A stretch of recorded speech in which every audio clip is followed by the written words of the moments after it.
Take Audi's flagship A8 and put a little more starch in that flag.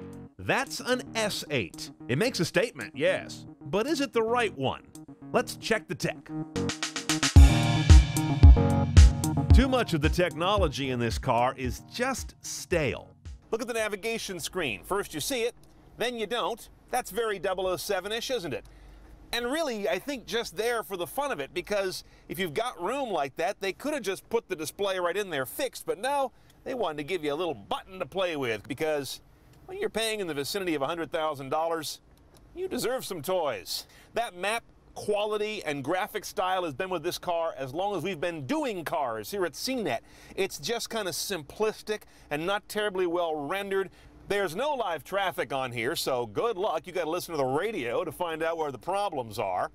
And of course, this is all controlled by Audi's old stale MMI, which is this turn and clicky thing here. The four corner buttons, those correspond to the four corner menus in the screen, but what kind of a wacky interface is that?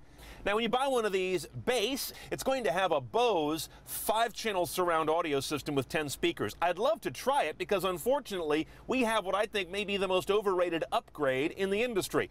The $6,300 B&O audio system. It puts 14 speakers around the cabin. You got the two pop-up, what do they call them, dispersal lenses or something up there. And 1,100 watts with discrete amps for every driver. But it doesn't sound good. At least not with compressed signals like Sirius satellite radio or any of the MP3s you'd play on your iPod or what have you. Well, that's a whole lot of what we listen to these days. You do have this Audi music interface, so you've got a cable here. This one's the iPod connector, but I've got a whole bunch of adapters here, and you can plug these in to get either, what's this, aux, USB, let's see, here's a mini USB. So you can connect a lot of things to this system, but you've got to do it with this collection of cables. It's all right. Oh, while I'm down here, I hate that. Look at that, 6-disc CD changer over there in a different zip code. That's really old design too. Can't that live up here where I can get to it? And once I get over there, I still can't put a DVD in because it doesn't read those, so I can't watch a movie while I'm parked. More importantly, there's no rear seat entertainment system in this big Luxo barge. There ought to be. Everything is push button in this car. You saw the one for the LCD. This one here raises and lowers the sunshade, the limo screen in the back. I've got one here to turn on and off my blind spot monitor, another one for my parking beepers. I got buttons here for audio, for voice control. I've even got one hidden over here, which I couldn't read, but I pushed it, and the steering wheel got hot. So I assume that's the steering wheel heater. The engine starter is a push button, the engine stop is a separate push button, and over here is a double push button to take on and off your parking brake. You've got the backup camera, of course, as you might imagine, and you've also got beeping sensors. You can just about hear one there. So sensors front and rear, and trajectory marks. So as I turn the wheel, see, it tells me really what I'm going to hit, not just how far away it is. Now, an S8 is distinguished by its 5.2-liter V10.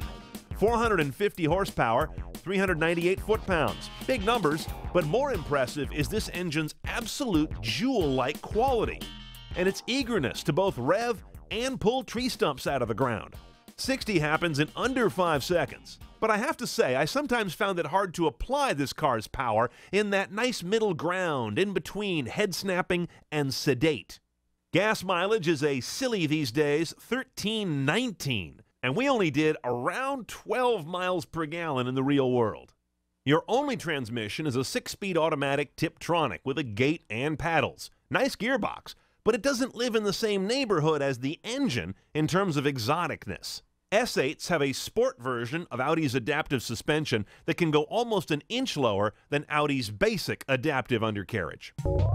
Our car has a package that includes adaptive cruise control, blind spot warning lights in the mirror housings, and what Audi calls lane assist. The steering wheel vibrates like you're running over lane dots if you drift out of your lane without a turn signal that direction. Very effective. Okay, let's price this big silky bomber, shall we?